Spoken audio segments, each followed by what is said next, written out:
Écoutez, nous allons vers la demeure céleste, vers ce monde à venir merveilleux.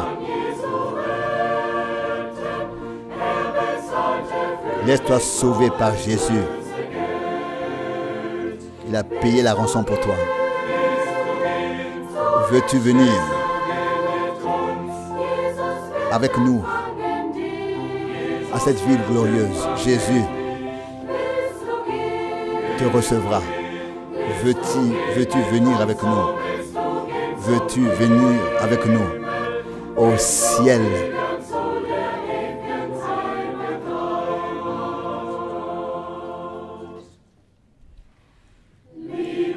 Dans la demeure céleste. Ô homme, cherchez le salut, soyez sauvés. Acceptez pour ne pas périr. Acceptez son amour qui vous appelle.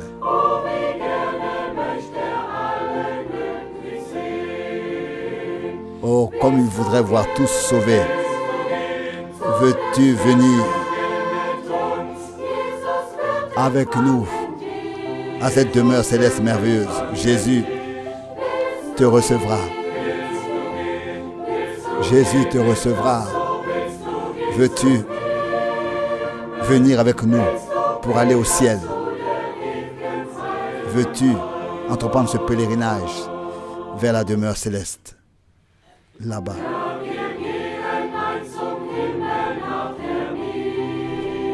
Oui, selon la Bible, nous allons au ciel. Elle nous enseigne à vivre purifié et sanctifié par le sang et dans le sang. À laisser tomber tout derrière nous et à recevoir ce qu'il a accompli pour nous. Veux-tu aller avec nous à la ville céleste?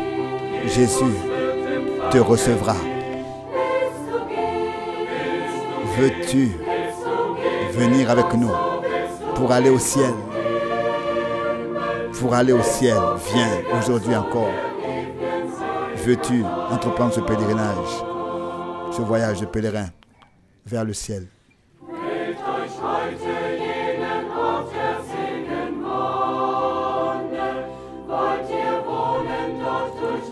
Prenez au sérieux cet appel pour l'éternité.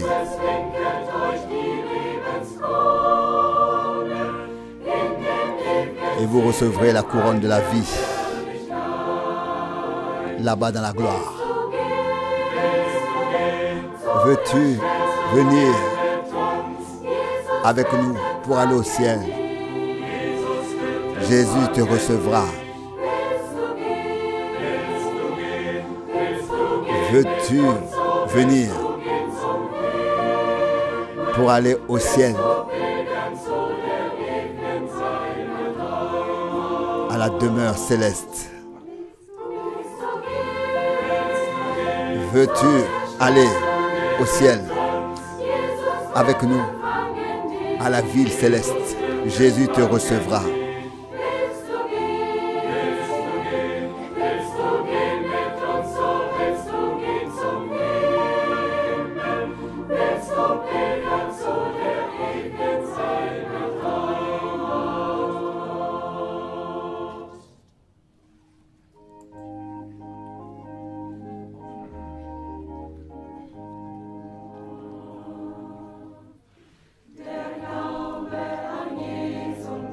La foi en Jésus sauve seul.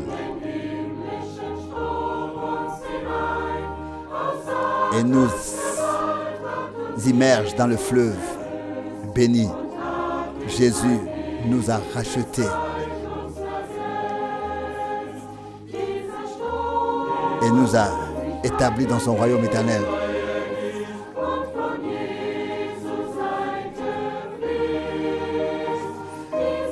Viens et bois de ce fleuve qui jaillit du côté de Jésus et reçois encore aujourd'hui sa puissance. Au fleuve précieux qui nous accorde le plein salut. jaillit pour chacun de nous. Reçois-le. Viens boire de ce fleuve éternel. Celui qui boit n'aura plus jamais soif. Ce fleuve est libre pour chacun. Jaillit du côté de Jésus. Ce fleuve est libéré et jaillit du côté de Jésus. L'esprit et l'épouse disent viens, et que celui qui écoute dise vienne et boire de ce fleuve gratuit et reçoit la vie et la puissance et produit les fruits de l'esprit. Ce fleuve qui se déverse librement jaillit du côté de Jésus. Ce fleuve qui est libre et jaillit du côté de Jésus et se déverse aujourd'hui. Les fruits de l'esprit, c'est l'amour et la joie, aussi la bonté, la patience et la foi. Et ces fruits de l'esprit sont trouvés parmi ceux qui sont enfants de l'esprit. Ce fleuve jaillit du côté de Jésus. Ce fleuve est libéré et se déverse du côté de Jésus. Ce fleuve se déverse librement aujourd'hui, jaillit du côté de Jésus. Ce fleuve jaillit du côté de Jésus.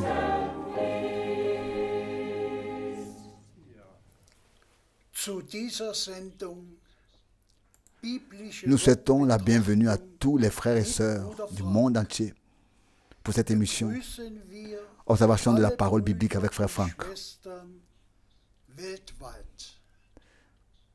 Nous sommes reconnaissants d'entendre la parole de Dieu dans ce temps. Puisse le Seigneur bénir et fortifier et conduire par son esprit Frère Franck pour qu'il dise ce que le Seigneur veut nous dire. Avant que Frère Franck ne s'adresse à nous, je vais lire une parole d'introduction tirée des Actes des Apôtres, chapitre 3, du verset 19 au verset 21. Répentez-vous donc et convertissez-vous, afin que vos péchés soient pardonnés, afin que des temps de rafraîchissement viennent de la face du Seigneur et qu'il envoie Jésus qui a été désigné pour vous comme oint. Lui, cependant, que le ciel doit recevoir jusqu'au temps du rétablissement de tout ce que Dieu a annoncé par la bouche de ses saints prophètes depuis les temps anciens. Jusqu'ici, la parole de Dieu. S'il te plaît, Frère Franck. Merci au Seigneur, notre Dieu, pour sa précieuse et sainte parole. Nous savons tous que nous vivons tout près du retour de Jésus-Christ. Nous savons tous que le Seigneur Dieu a envoyé son serviteur et prophète pour apporter le message divin avant le retour du Seigneur. Mais avant d'entrer plus en détail dans ce sujet, je voudrais tout de même apporter toutes ces salutations que nous avons reçues, que ce soit notre frère Muller de la mer Baltique, que ce soit tous ceux d'Autriche, de Suisse, de toute l'Europe, de Paris, de partout, du Canada, des États-Unis, d'Afrique, d'Asie, de partout, même de Londres. Nous avons reçu des salutations de partout et nous demandons au Seigneur de s'adresser à tous les vrais croyants dans tous les peuples et toutes les langues, et que la parole du Seigneur fasse ce pourquoi elle a été envoyée, produise ce pourquoi elle a été envoyée. Nous avons en effet entendu deux choses principales dans la parole d'introduction. La première, afin que Dieu puisse envoyer le temps de rafraîchissement. Et nous attendons que Dieu puisse manifester, révéler sa vie parmi son peuple, accorder un rafraîchissement, un véritable mouvement de l'Esprit, un mouvement opéré directement par l'Esprit de Dieu dans l'épouse de Jésus-Christ. Et nous attendons également son retour direct. Et nous savons, comme nous l'avons lu, le ciel doit le recevoir, lui, notre Seigneur, et Rédempteur jusqu'au temps du rétablissement de tout ce que Dieu a dit par la bouche de ses serviteurs, les prophètes, par la bouche de ses serviteurs et de ses prophètes. Ces paroles de l'Écriture sont si importantes qu'elles doivent vraiment être lues et prises à cœur, non pas une seule fois, mais à plusieurs reprises. Et vraiment pris à cœur. Prise à cœur. Notre Seigneur attend. Oui, il reste dans le ciel jusqu'au temps où tout sera rétabli dans son état originel, initial et divin, comme c'était le cas il y a 2000 ans dans l'Église du Dieu vivant. Et nous croyons de tout cœur que le Seigneur a envoyé frère Branham dans ce but. Et laissez-moi vous rappeler les paroles de notre Seigneur bien-aimé. On lui a demandé dans Matthieu 17,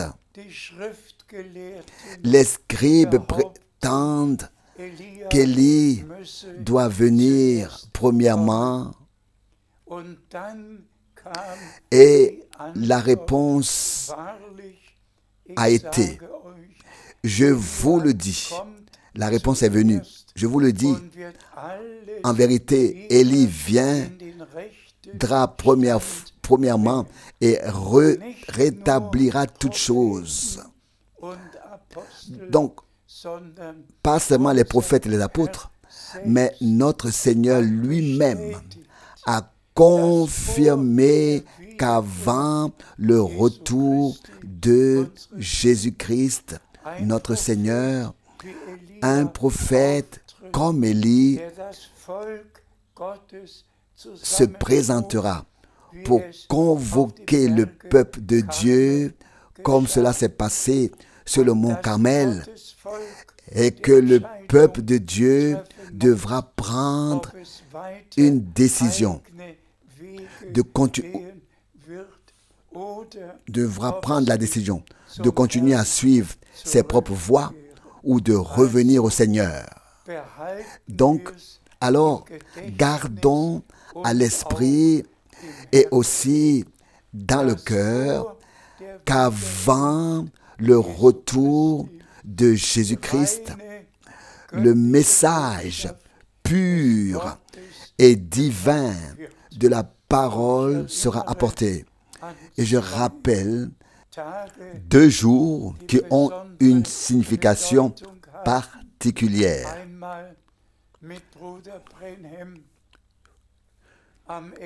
Une fois avec Frère Branham le 11 juin 1933,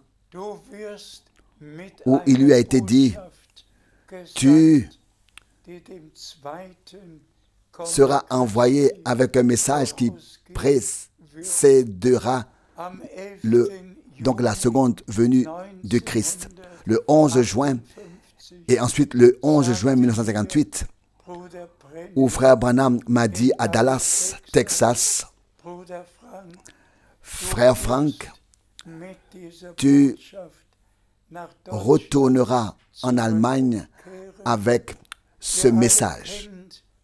Vous connaissez tous mon témoignage de l'appel, de l'envoi, du mandat, de ce que Dieu le Seigneur, de ce que le Seigneur, Dieu a établi pour cette période de temps. Et aussi certainement que Frère Branham a dit à la fin du 7e saut qu'il avait porté le message aussi loin que cela lui était destiné. Dieu lui veillera ensuite à ce qu'après lui, le message continue à être porté. Nous remercions le Seigneur Dieu de nous permettre de participer directement à ce que Dieu a prévu pour cette période, pour ce temps. Nous poursuivons notre lecture. Nous lisons maintenant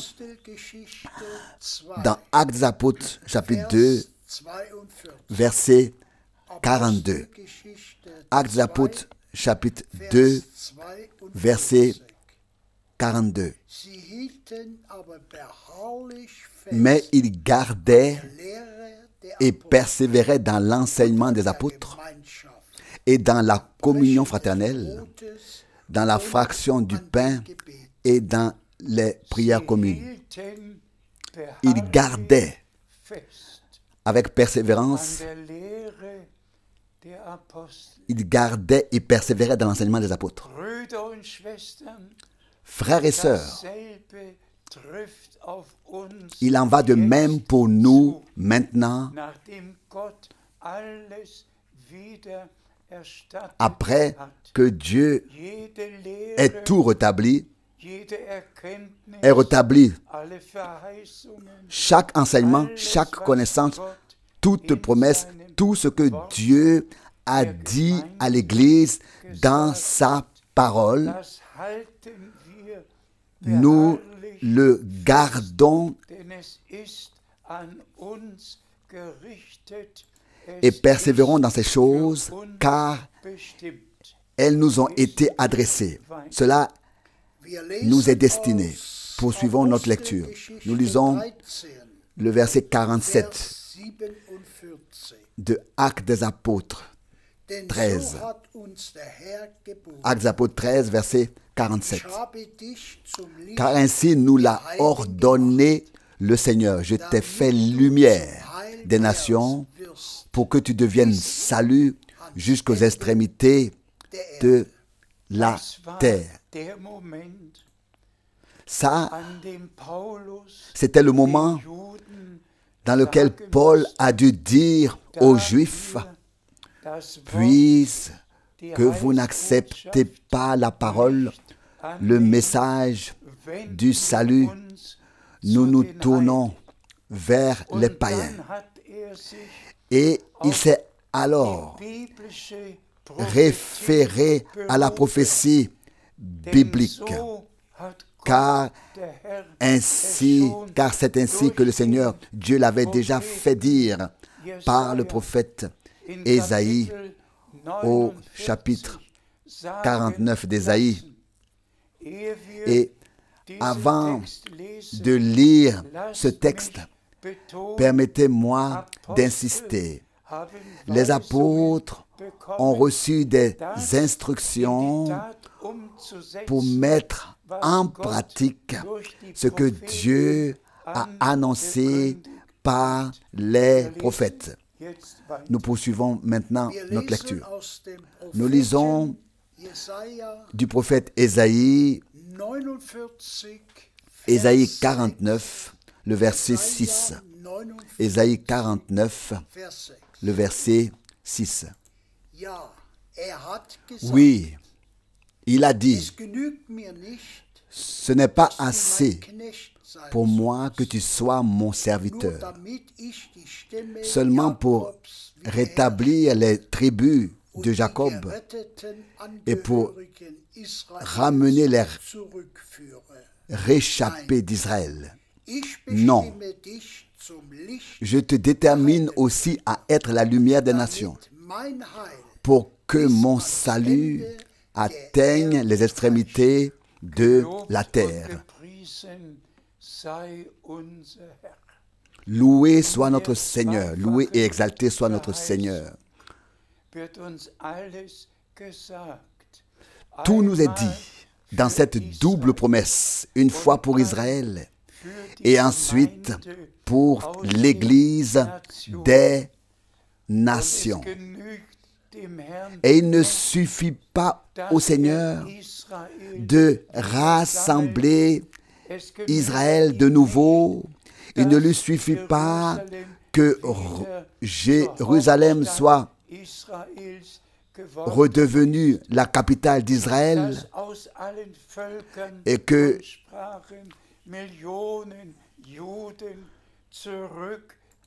des millions de Juifs soient revenus de tous les peuples et de toutes les langues. Il ne lui suffit pas que les Juifs, il ne lui suffit pas que Israël revienne, que les Juifs et que Israël reviennent sur leur terre. Non, il a prévu deux choses dans son plan. L'une pour les Juifs, pour Israël, et nous voyons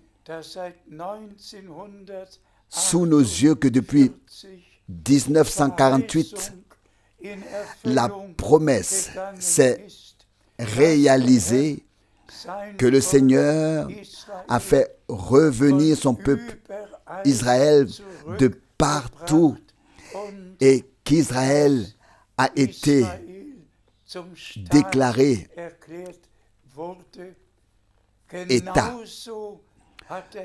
De la même manière, le Seigneur a veillé à ce que les nations, c'est-à-dire qu'il n'a pas suffi au Seigneur de faire la chose avec Israël, mais plutôt, il a dit, je t'ai déterminé, établi pour être la lumière des nations, pour que mon salut soit manifesté jusqu'aux extrémités de la terre. Tous les peuples, toutes les langues sont concernés et inclus. Frères et sœurs bien-aimés de tous les peuples et de toutes les langues, y a-t-il jamais eu un message dans lequel tous les peuples, toutes les nations ont vraiment été atteints? Est-ce que cela a existé à l'époque de Luther, à l'époque de Wesley? Est-ce que cela a existé dans le passé? Non. Et encore une fois, non. Mais dans notre temps, cela existe. C'est une réalité divine que l'Évangile, le message divin du salut tel qu'il a été annoncé au commencement devait être proclamé à la fin, et cela avant le retour de Jésus-Christ à tous les peuples jusqu'aux extrémités de la terre. Et nous remercions le Seigneur Dieu de nous permettre de dire honnêtement et sincèrement. Aujourd'hui, ces deux passages bibliques sont accomplis.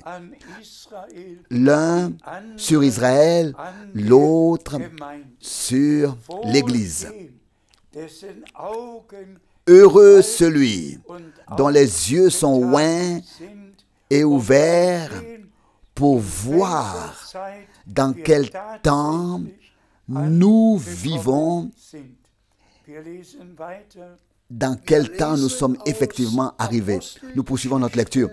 Nous lisons dans Actes des Apôtres 13, maintenant le verset 48. Actes des Apôtres 13, verset 48. Quand les païens entendirent cela, ils se réjouirent et glorifièrent la parole du Seigneur. Et tous, dans la mesure où ils étaient destinés à la vie éternelle, crurent. Loué soit notre Seigneur. Quand ils entendirent cela, ils se réjouirent et glorifièrent la parole du Seigneur. Et tous, dans la mesure où ils étaient destinés à la vie éternelle, crurent. Tous ceux qui sont destinés, tous ceux qui étaient destinés par Dieu à entendre le message divin l'ont entendu, l'ont reçu et l'ont accepté, ont cru de tout leur cœur, sont devenus obéissants. Et c'est exactement ce qui s'est passé dans notre temps. Nous n'avons pas seulement reconnu, nous avons reconnu que Dieu savait toutes choses à l'avance et qu'il pouvait exactement écrire dans le livre de l'agneau, immolé avant la fondation du monde, les noms exacts de ceux qui accepteraient sa parole. Il en va de même à notre époque. Tous ceux qui sont destinés à faire partie de l'Église épouse reçoivent maintenant et acceptent la parole de l'heure et louent Dieu de tout leur cœur et glorifient sa parole et acceptent de tout leur cœur le message qu'il nous a donné. Tous les autres passent à côté de ces choses. Aussi, tous devraient également relire ce passage biblique de Actes des Apôtres 13, verset 48. Tous ceux qui ont accepté sa parole étaient ceux qui étaient destinés à la vie éternelle. Et ils l'ont accepté, ils l'ont reçu. C'est exactement ce qui se passe maintenant. Si tu es destiné à faire partie de l'Église épouse, alors tu croiras et entendras et écouteras le message qui précède la seconde venue du Christ. Tu feras alors partie de ceux dont il est écrit. Et son épouse s'est préparée.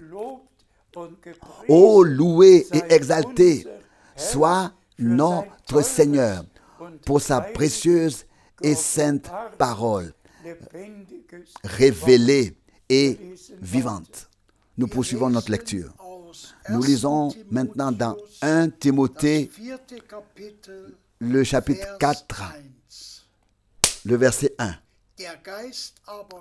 1 Timothée 4, verset 1. Mais l'Esprit annonce expressément que dans la suite des temps, quelques-uns abandonneront la foi parce qu'ils se tourneront vers des esprits séducteurs et des doctrines qui viennent des démons. Cela aussi est une mise en garde sérieuse. D'une part, ceux qui ont reconnu ce que Dieu fait maintenant, et d'autre part, ceux qui sont empêtrés dans des doctrines erronées jusqu'à ne plus en finir. Et tant de gens sont vraiment empêtrés dans des interprétations qui dépassent l'entendement. Mais il y a un troupeau racheté par le sang, un troupeau baptisé d'esprit et de feu, qui est conduit par l'Esprit de Dieu dans toute la vérité. Et aucune erreur et tromperie n'existe dans l'Église du Dieu vivant. Aucune interprétation, aucune explication. Il n'y a pas une seule discussion dans l'Église épouse sur le message, sur la parole de Dieu, sur ce que Frère Branham a enseigné. Pas une seule discussion chez les véritables croyants. Ils ont entendu le message et ont repris la parole révélée dans l'Écriture sainte et ont fait de la parole sainte de Dieu leur absolu, car elle est et reste notre absolu. S'il vous plaît, encore une fois, dans l'épouse de l'agneau, il n'y a pas de discussion sur ce que Frère Branham, sur ce que Paul, sur ce que Pierre, sur ce que notre Seigneur a dit. Pas une seule discussion. Tous croient comme l'Écriture le dit. Tous ont reçu la révélation de la parole et sont conduits par le Saint-Esprit dans toute la vérité. S'il te plaît. Nous lisons dans 1 Timothée, le chapitre 4, le verset 6.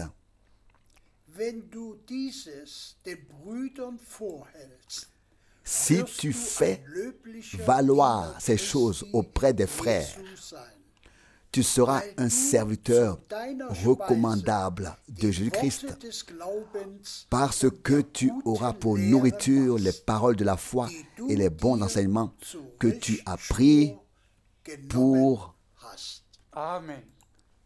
référence. Amen. Ce verset m'est adressé.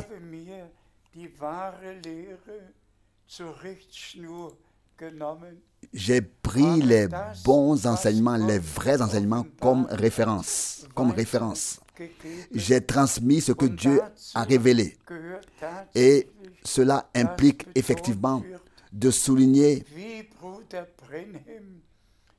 comment Frère Branham a reçu son ordre de ne pas faire le voyage en Suisse, à Zurich, mais de retourner à Jeffersonville et d'y emmagasiner la nourriture. Et le même Seigneur, et ça je peux le dire en levant la Bible devant la face de Dieu, ce même Seigneur qui a chargé Frère Branham, qui a mandaté Frère Branham, à emmagasiner la nourriture divine, car l'homme ne vit pas seulement de pain, mais de toute parole de Dieu. Cette nourriture, de l'emmagasiner, et c'est ce même Seigneur qui l'a ordonné à Frère Branham. C'est lui qui m'a ordonné d'emmagasiner cette nourriture. Et Frère Branham m'a dit le 3 décembre 1962, Frère Frank attend avant de distribuer la nourriture jusqu'à que tu aies reçu le reste qui en fait partie. Je ne veux pas m'étendre sur ce sujet, mais il faut simplement remercier le Seigneur. Tout comme nous venons de lire que des personnes se présenteront sous une fausse inspiration et présenteront des fausses doctrines et des interprétations. Nous l'avons également vu dans Matthieu 24, des versets 48 à 50. Et c'est là que nous voyons, je dirais presque, la sainte différence. Il m'a été dit le 19 septembre. Vous connaissez tous la date, le lieu et l'heure. Il m'a été dit, mon cœur est tout simplement trop ému pour le rendre ainsi. Mais aussi vrai que Dieu vit et que je tiens la Bible entre mes mains. Le Seigneur, d'une voix audible, a dit, mon serviteur, je t'ai déterminé à distribuer la nourriture selon Matthieu 24, versets 45 à 47, au temps convenable. Ça, c'est ainsi dit le Seigneur. Et c'est encore ainsi parle le Seigneur. Mais qu'en est-il du serviteur dont il est question au verset 48? Donc, d'abord, quelqu'un se présente avec un appel divin, apporte le message divin, et ensuite vient quelqu'un derrière lui qui n'a pas d'appel et de mandat. Et je voudrais demander aujourd'hui qu'on me pardonne cela, mais je vous demande, à vous dans le monde entier, avez-vous déjà entendu une seule fois qu'un frère a reçu un appel divin direct à voix audible après le départ de frère Branham, ou même avant le départ de frère Branham, donc du vivant de frère Branham, ou après son départ? Tous, même ceux qui se présentent comme 8e messagers, sont des menteurs. Ce sont simplement des menteurs qui n'ont aucune idée, qui ne connaissent pas Dieu, ni la parole de Dieu, ni son plan de salut. Je remercie le Seigneur Dieu pour l'appel divin et aussi pour la grâce qu'il m'a donné de transmettre la nourriture divine, de la distribuer, cette nourriture que frère Branham a emmagasinée, de la mettre à la disposition des frères servants et à tout le peuple de Dieu dans le monde entier. Ça, c'est ainsi parle le Seigneur dans sa parole, et cela se passe juste maintenant, avant l'accomplissement de Matthieu 25.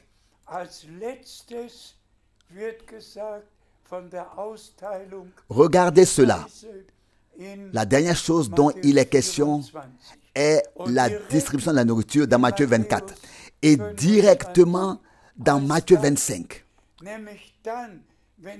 Après qu'il soit parlé dans Matthieu 24 de se tenir prêt et il soit parlé de la distribution de la nourriture, il est dit dans Matthieu 25, ensuite, c'est-à-dire lorsque la nourriture est distribuée au temps convenable et que tous les autres se présentent ensuite comme huitième messager, comme soi-disant serviteurs de Dieu, et qu'ils soient même ceux qui se font passer pour des prophètes, etc.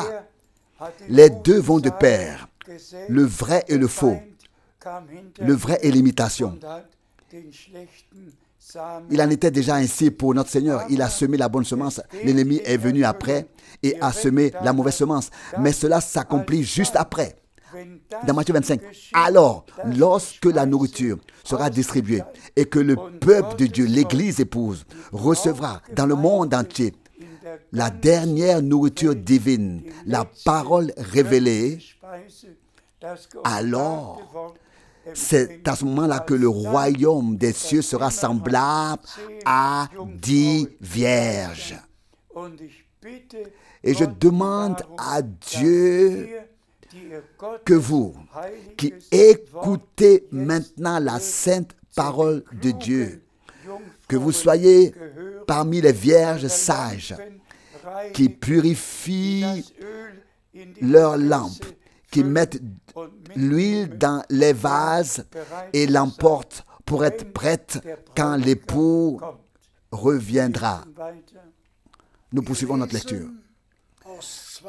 Nous lisons dans 2 Timothée, chapitre 4, verset 3.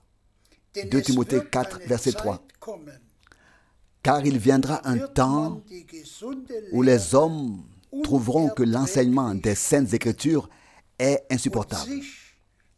Et ayant la démangeaison d'entendre des choses agréables, ils se donneront une foule de docteurs selon leur propre désir. À ce sujet aussi, il faut dire honnêtement ce qui suit. Dans l'Église primitive, il n'y avait qu'une seule Église dans chaque ville. Et vous savez tous que je l'ai déjà mentionné plusieurs fois. Même à l'époque de Pérégrine, alors qu'il disait, il y a maintenant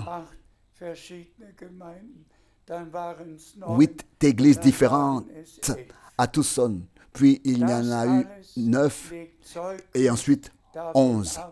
11 dans une seule ville.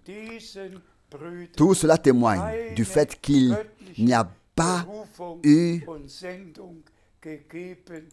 pour ces frères qui prêchent un appel et un envoi. Aussi, dans notre temps, il n'y a pas beaucoup d'églises ou plusieurs églises, mais il n'y a qu'une seule église épouse à chaque endroit. Il n'y a pas plusieurs ou bien beaucoup. Il y a seulement beaucoup et plusieurs interprétations et beaucoup et plusieurs directions, comme on le dit à l'intérieur du message. Non, à l'intérieur du message, il n'y a qu'une seule direction, c'est-à-dire celle qui a été donnée dans la parole de Dieu et par la parole de Dieu. Tous les frères, comptez-les tous, demandez-leur, as-tu un appel, as-tu un appel, as-tu. Demandez dans tous les cercles et dans tous les groupes, et tous enseignent autre chose et disent qu'ils appartiennent à l'épouse de Jésus-Christ. Non, seuls font partie de l'épouse de Jésus-Christ ceux qui respectent et croient de tout cœur ce que Dieu a déterminé pour ce temps et ce que Dieu fait maintenant et ceux qui le respectent. Par exemple, si quelqu'un disait effectivement, je ne crois pas à l'appel divin que frère Frank a reçu le 2 avril 1962. Je ne crois pas que frère Branham lui ait dit le 11 juin 1958, tu vas retourner en Allemagne avec ce message. Je ne crois pas que frère Branham ait dit à frère Frank le 3 décembre 1962, attends pour la distribution jusqu'à ce que tu aies reçu le reste. Tous les frères et sœurs qui ne peuvent pas croire cela font de Dieu un menteur. Permettez-moi de le dire clairement, de l'avoir dit clairement. Permettez-moi de l'avoir dit clairement. Nous sommes si proches du retour de Jésus-Christ. Il faut que la vérité soit dite. Il n'y a qu'une seule foi, qu'une seule Église épouse, qu'un seul message divin, qu'un seul mandat.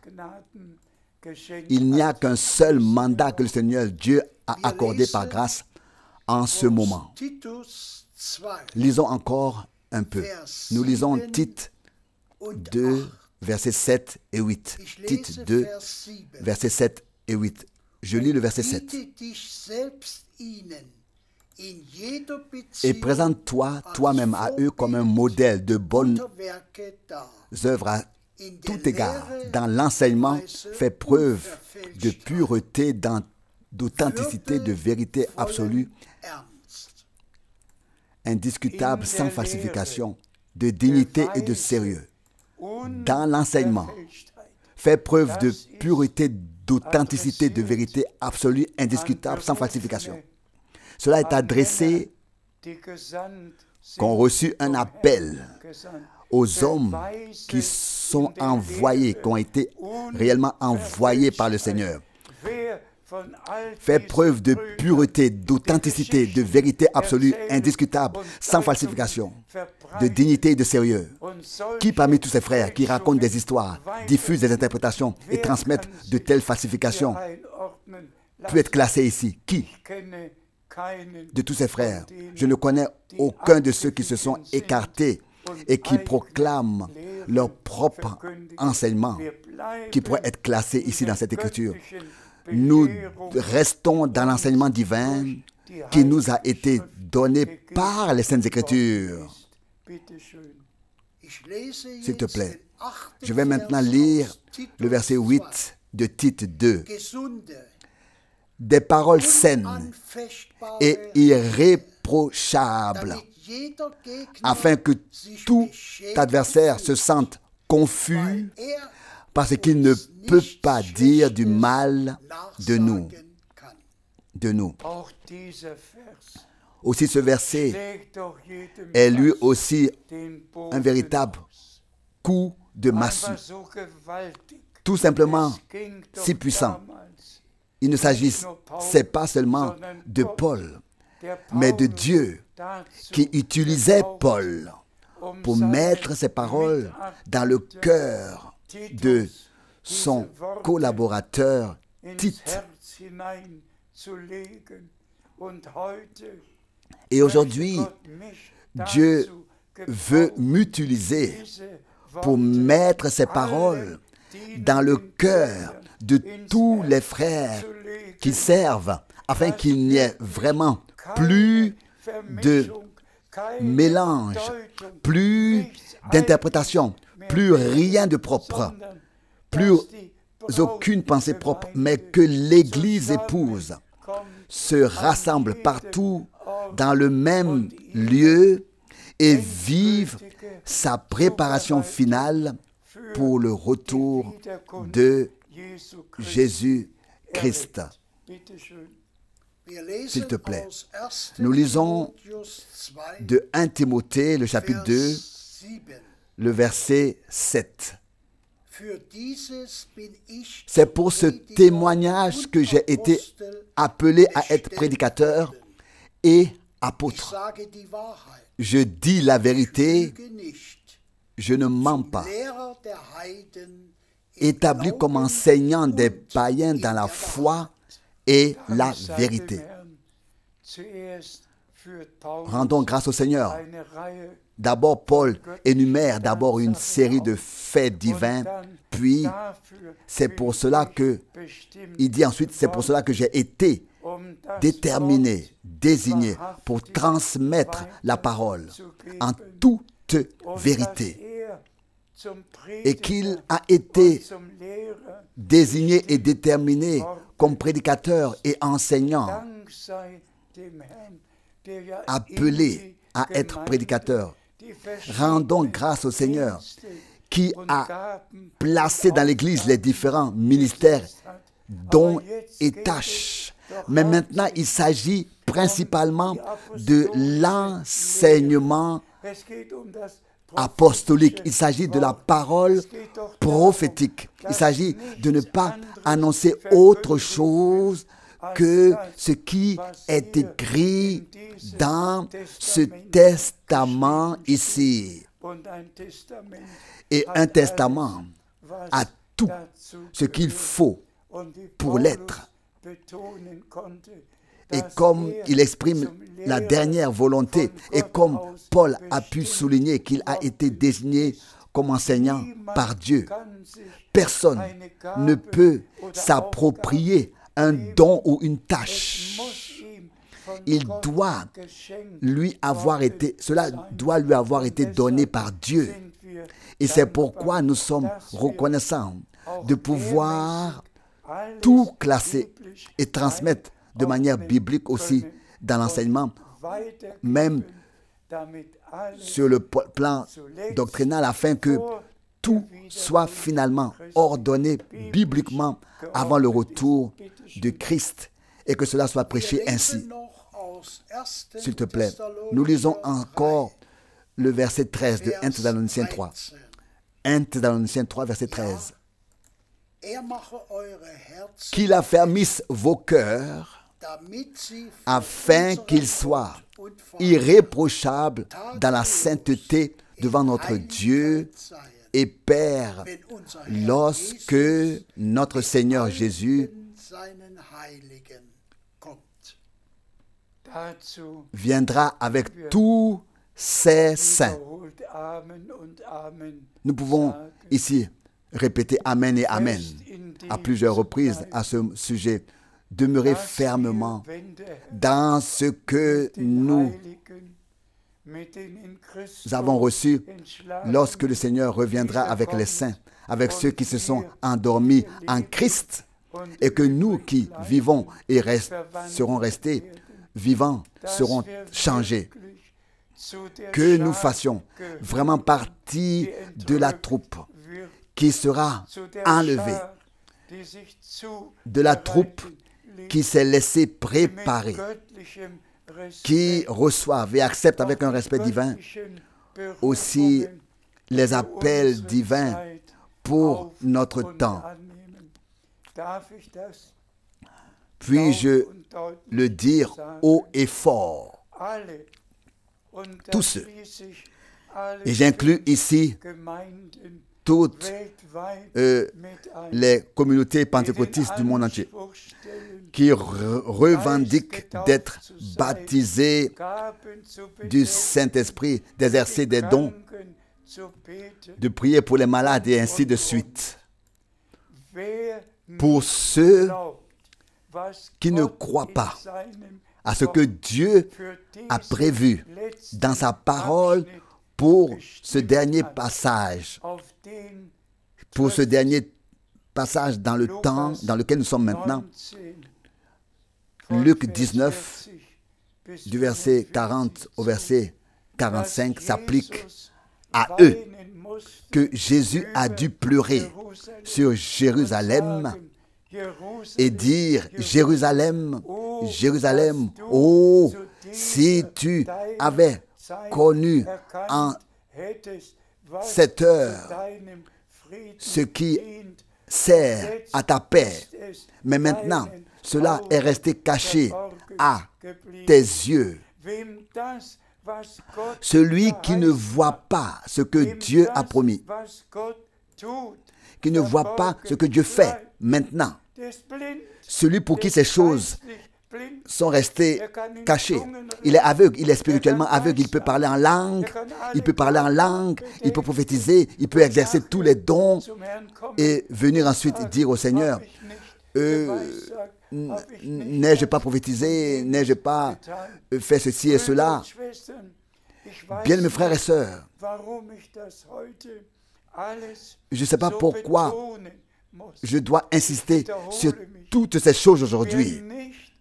Mais je me répète, celui qui ne reconnaît pas ce que Dieu fait en notre temps, conformément à ce qu'il a promis. Où il a dit, par exemple, je vous enverrai le prophète Élie avant que n'arrive le grand jour terrible et redoutable de l'Éternel. Frères et sœurs, dois-je vous le dire, Pierre, sous l'inspiration du Saint-Esprit, avait déjà parlé dans sa première prédication du jour du Seigneur. Dans Acte 2, verset 20, il avait parlé du jour de l'Éternel. Et il a dit que le soleil se changera en ténèbres et que la lune en sang avant l'arrivée du grand et terrible jour du Seigneur. Imaginez-vous cela. Déjà, Pierre a dû dire cela dans sa première prédication. Ce qu'il a dit dans sa première prédication, c'est ce que je dois dire aujourd'hui dans la dernière. Et j'insiste dans la dernière prédication. Et j'insiste encore dans les dernières prédications maintenant à la fin. Et j'insiste encore. L'Écriture est accomplie sous nos yeux avant que le jour de grâce, le jour du salut ne s'achève et que le jour de l'Éternel ne se lève et que le soleil ne se change en ténèbres et que les étoiles ne tombent du ciel. Dieu a pourtant tenu sa parole, sa promesse. Qui peut passer à côté de cela? S'il vous plaît, qui? Et je le répète encore une fois, que chacun s'adresse à Dieu lui-même, pas à moi, pas à frère Branham ou à frère Paul, que chacun se présente devant Dieu et dise, Seigneur bien-aimé, accorde-moi la grâce de prendre maintenant réellement part à ce que tu as prévu pour ces jours.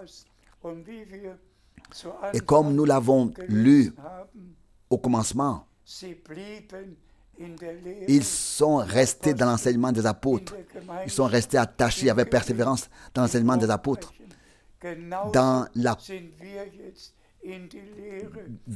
communion, dans la prière, dans la fraction du pain. De la même manière, nous sommes maintenant revenus à l'enseignement des apôtres. Nous restons en communion intime avec le Seigneur et les uns avec les autres, dans la communion du Saint-Esprit. Et nous remercions le Seigneur Dieu pour ce qu'il a déjà fait, ce qu'il fait actuellement et ce qu'il fera encore à la fin. Lui, notre Seigneur et Rédempteur bien-aimé, qui a versé son sang saint pour pardonner nos péchés, le sang de la nouvelle alliance.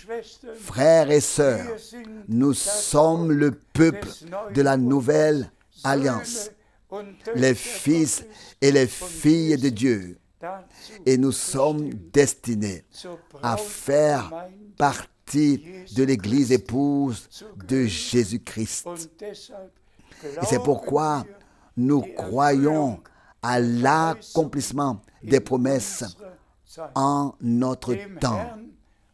Au Seigneur, Notre Dieu, soit la gloire, soit la louange, soit le remerciement d'avoir ouvert nos yeux, nos cœurs, de nous avoir permis de voir ce que le Seigneur, de nous avoir permis de voir que le Seigneur ait confirmé sa parole à notre égard et continue à la confirmer jusqu'à la perfection.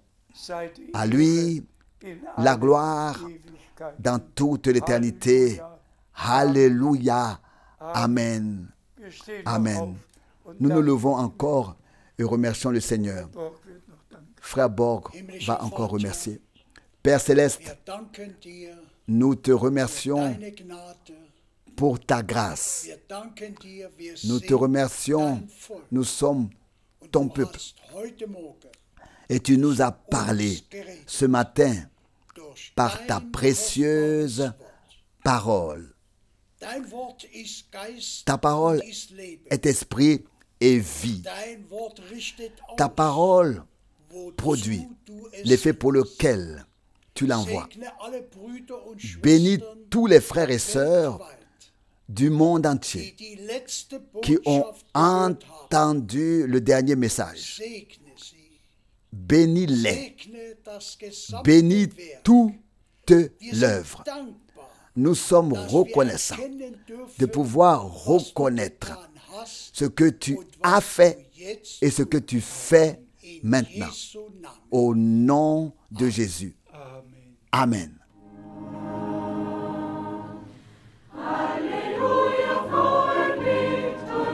Alléluia.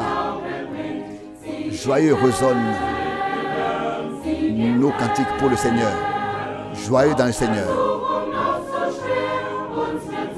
Même si les épreuves sont dures et rudes, il accorde en conséquence sa grâce. Restons joyeux dans le Seigneur. Car en lui, nous avons la victoire. La victoire. Alléluia. Je suis heureux car ma foi est la victoire. Honneur et gloire et alléluia au Seigneur. Jésus a tout accompli pour moi.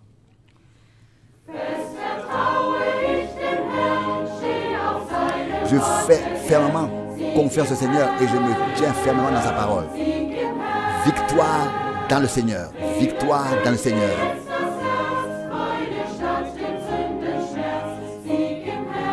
Quoi qu'arrive, nous avons la victoire dans le Seigneur. La victoire dans le Seigneur. La victoire dans le Seigneur. Oui, la pleine victoire. Alléluia.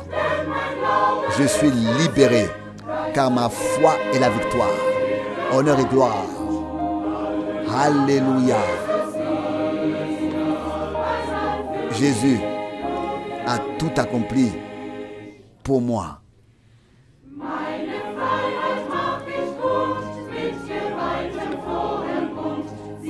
Ma délivrance est manifestée. Victoire dans le Seigneur. Victoire dans le Seigneur.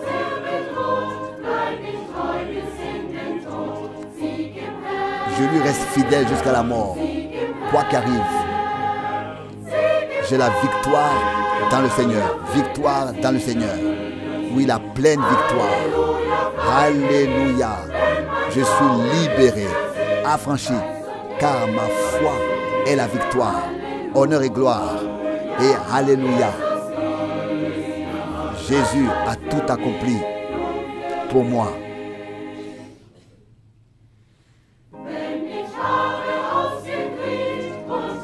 Quand j'aurai accompli la dernière bataille et atteint le but, alors dans toute éternité, je chanterai dans la gloire. Victoire dans le Seigneur. Victoire dans le Seigneur. Victoire dans le Seigneur. Oui, pleine victoire. Alléluia. Je suis libéré car ma foi est la victoire. Honneur et gloire. Alléluia. Jésus a tout accompli pour moi.